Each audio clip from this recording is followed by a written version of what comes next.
Good afternoon. Today we will talk about corruption in Mexico, especially in the private companies in Mexico, and how to fight it and prevent it at the same time. Actualmente la corrupción es uno de los temas que tienen más relevancia en muchas de las cosas que suceden dentro de un país, pues representa uno de los problemas más grandes a escala mundial. La corrupción es una práctica habitual en el 80% de las empresas mexicanas. Esto lo reveló la Asociación Mexicana de Profesionales de Ética y Cumplimiento.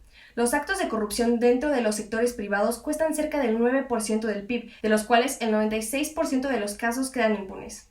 El problema dentro de los sectores privados relacionados a la corrupción, tomando en cuenta la responsabilidad social, nos muestra que hay mucho por donde trabajar, pues en la actualidad cerca del 3% de las compañías, siendo todas transnacionales, cuentan con programas de integridad y políticas de anticorrupción. Esto deja al 97% restante en posición de riesgo.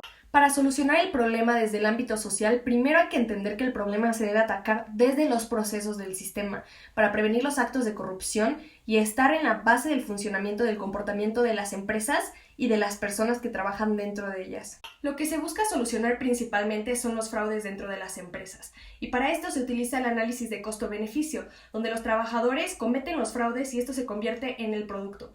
Por otro lado, podemos ver los procesos que son robar dinero dentro de las empresas o a las empresas, y los insumos son en cuestiones de necesidad económica, pues muchas de las veces estos trabajadores no reciben un ingreso alto y por lo tanto necesitan más dinero. Para combatir el problema de los fraudes dentro de las empresas se necesita utilizar herramientas en cuestión de responsabilidad social. Un ejemplo es el ISO 26000. Esto quiere decir que las empresas necesitan realizar una práctica justa de operación en donde se creen políticas y prácticas de la empresa claras, visibles y accesibles para todos.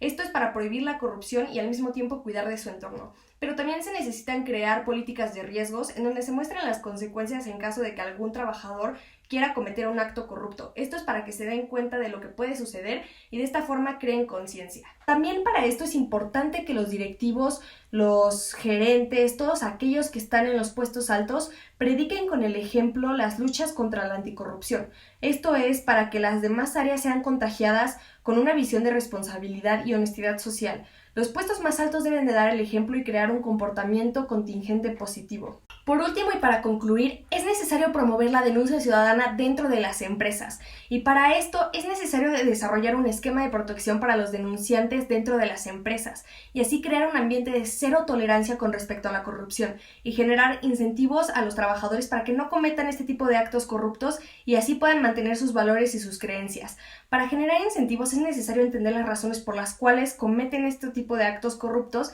y así poder diseñar un plan de incentivos que combatan estas razones y de esta forma crear trabajadores leales, satisfechos, productivos para las empresas, pero también crear personas y ciudadanos que muestran compromiso consigo mismos, con las personas y con las leyes.